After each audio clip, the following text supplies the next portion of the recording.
presque toute sa vie, Dominique Tapie n'aura eu d'yeux que pour Bernard. L'histoire a débuté au travail, quand l'homme d'affaires décide de l'embaucher alors qu'elle vient de se faire licencier pour avoir refusé les avances de son patron. La suite, tout le monde la connaît. Dominique et Bernard Tapie tombent amoureux l'un de l'autre et ne se quitteront plus jamais après un mariage de rêve en 1987, à Corfou en Grèce. De cet amour sont nés Laure et Sophie.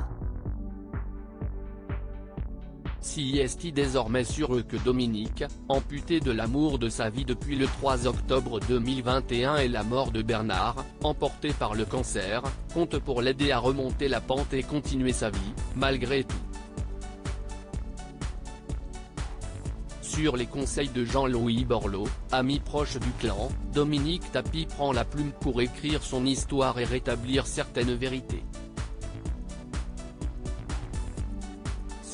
Ainsi que dans les pages de Bernard, La Fureur de vivre, publié le 22 mars prochain aux éditions de l'Observatoire, Dominique Tapie se livre comme jamais, allant jusqu'à raconter les coulisses de leur romance passionnelle, rythmée par les coups de sang, la jalousie et les petites vengeances.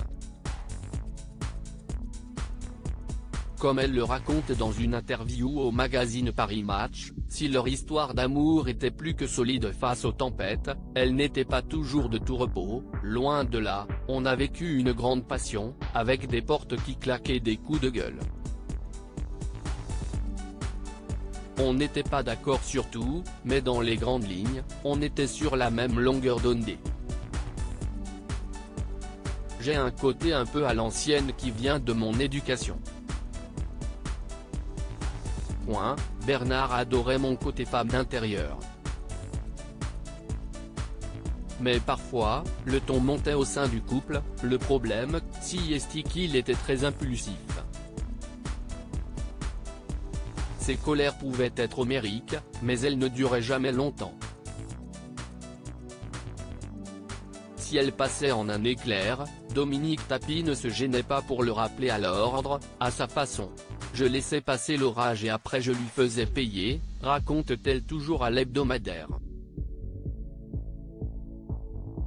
Je suis parti plusieurs fois, mais il revenait toujours me chercher. Une manière de fonctionner qui a porté ses fruits au vu de la longévité de leur mariage.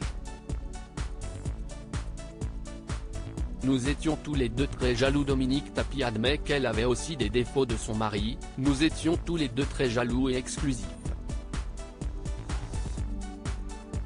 Quand elle se sentait en danger, elle n'attendait pas pour passer à l'action. Bernard avait beaucoup de succès auprès des femmes. Il m'est arrivé plusieurs fois de débarquer à l'improviste dans ses bureaux quand je sentais qu'il y en avait une qui approchait de trop près. L'une d'elles portait d'ailleurs le nom d'Ophélie Winter. À l'époque, ils se côtoient de manière purement professionnelle pour les besoins du tournage du film Homme-Femme. Mode d'emploi réalisé par Claude Lelouch. Mais leur proximité est loin de plaire à l'épouse de Bernard qui le met en garde, le bruit a couru qu'il avait une idylle avec Ophélie Winter. J'ai découpé dans un journal une photo qui les montrait tous les deux ensemble et je l'ai plantée avec un grand couteau de cuisine dans la porte de notre chambre. Un bon pouvoir de dissuasion. L'intégralité de l'entretien de Dominique Tapie est à retrouver dans le numéro du 16 mars 2023 de Paris Match.